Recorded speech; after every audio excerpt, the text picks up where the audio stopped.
What's up? It's DJ Crazy World, the Boulevard Hip Hop Radio Show, and KRS-One says racism in the United States is overflowing right now. All right, and I couldn't agree more. The issue of police brutality has taken over headlines the entire year, and famed activist and rapper KRS-One shared his thoughts on the situation during a recent interview with CNN. And the Bronx-born rapper's 1993 single "Sound of the Police" is still relevant with today's issue, sadly, and KRS-One believes things are worse today than ever before.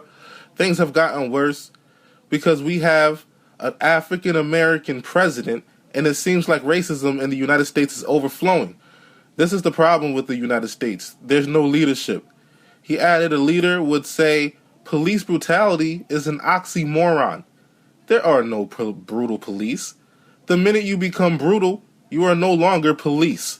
So what we're not dealing with is police. We're dealing with a federally authorized gang. Wow. All right, that's the statement of the millennium. He's right on the money. You know, I would wish some of today's current rappers would speak more on it, like a Future or something like that. But at the end of the day, I don't think Drake cares because he's from Toronto and he's half Jewish. Future, you know, he's just too busy on that lean and everything else he fucking raps about, or halfway raps and sings or whatever, fucking with whores and leftover whores and music videos and all the other stuff that he's doing. Fetty Wap, you know, the man's name is Fetty Wap. To me, it just becomes a situation where I don't think that the only thing I disagree with KRS-One is looking for a leader.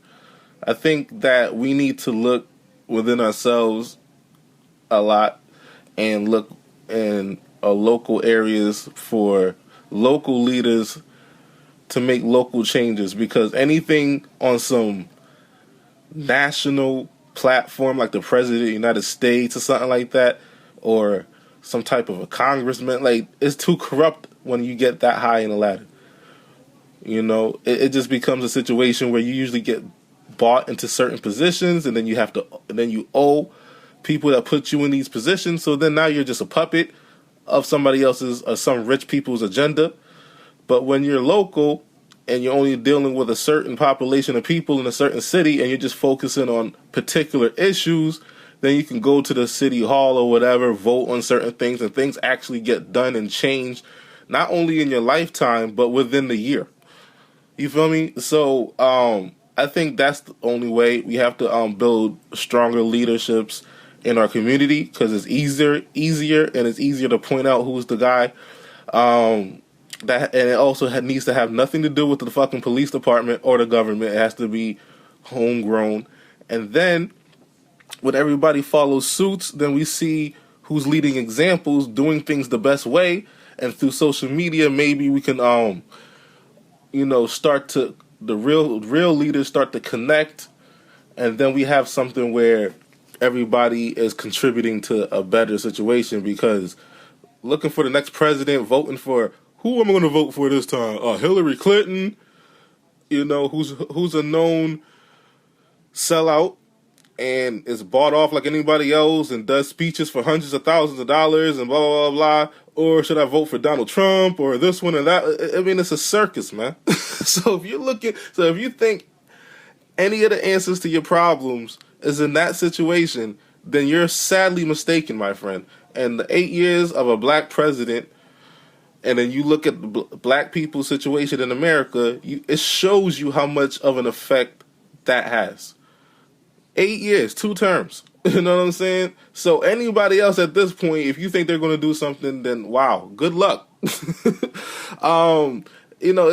not funny, but I just feel like you can't take it too seriously. You just have to do what you have to do, because if you let them drag you to the depths of hell with this nonsense, then, they win as far as I'm concerned. So, it is what it is, man. So when you look at police, it really is at this point a federally authorized gang. That's all they are. There's a gang no different than the Bloods and the Crips and the Latin Kings and this one and that one.